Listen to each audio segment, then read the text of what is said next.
Hi there guys, in today's video I'll be benchmarking 511.79 versus my favorite Nvidia driver, which is 528.02. This was a request from a viewer. If you're thinking, why are these random drivers? So before I get to my results guys, what I'm going to recommend is, if you on a driver from like a year ago, a year and a half ago, hell, even 8 months ago, I highly recommend that you update your driver to at least 528.02. With the newer games coming out these days, the requirements have gone up. There are a lot of different optimizations made to the drivers, and I just really don't recommend being on very old drivers. So at that, let's get to my results. Oh, just quickly, I did change, I just got uncapped Wi-Fi recently, so I updated all my games and I added a couple of new games into my benchmark just to keep things a little bit fresh, but you'll see. So all my games are tested at medium settings. Where FSR 2.0 or 2.1 was available, I used the quality setting where it was available. And then obviously Returnal is the minimum requirements are well above my machine. So I played that on low settings with the FSR set to balanced. But let's get to my results. Or actually, let me just show you. So I added in Resident Evil 4 demo. Yes, it's not the full game, but it's going to be a very popular game this year. So I thought that should be in my benchmark. I added Hogwarts Legacy because I think that's hands down the most people's favorite game of the year so far. And then Returnal also released in February. And then all the older games I threw off the list because I want a more accurate reflection.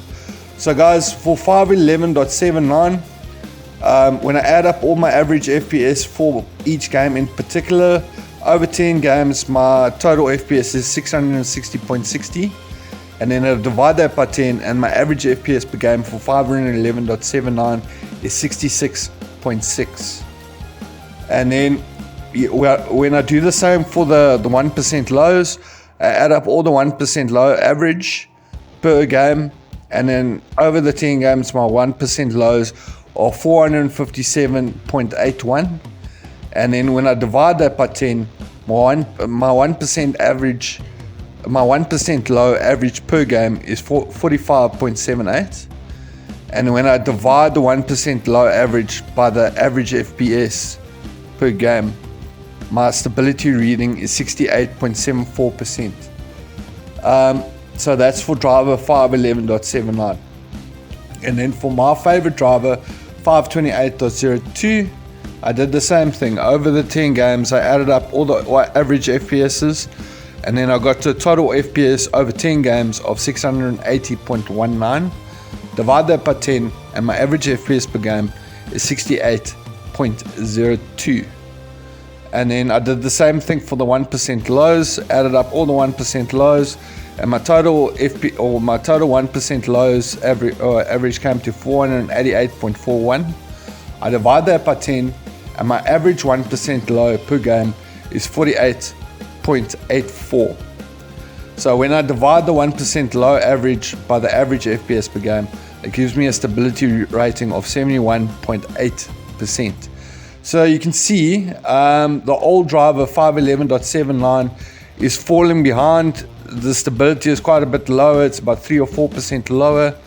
Whereas 528.02, it's a very, in my testing guys, it's been the most stable driver. My numbers are a little bit different because obviously I did add in some newer games.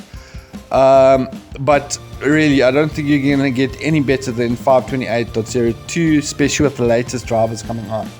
And for the viewer who asked me to do this test, you asked me to test in particular 511.79. I assume you're on that driver. I recommend you get off that driver because the 1% lows aren't great. But anyways, that's my video for the day. Thank you so much for watching. If you have any requests, hit me up in the comment section. If you enjoyed this video, be sure to smash that like button. If you're still watching and you haven't subscribed, now's your time to do so. Other than that guys, have a fantastic Sunday. It's people like you. Cheers.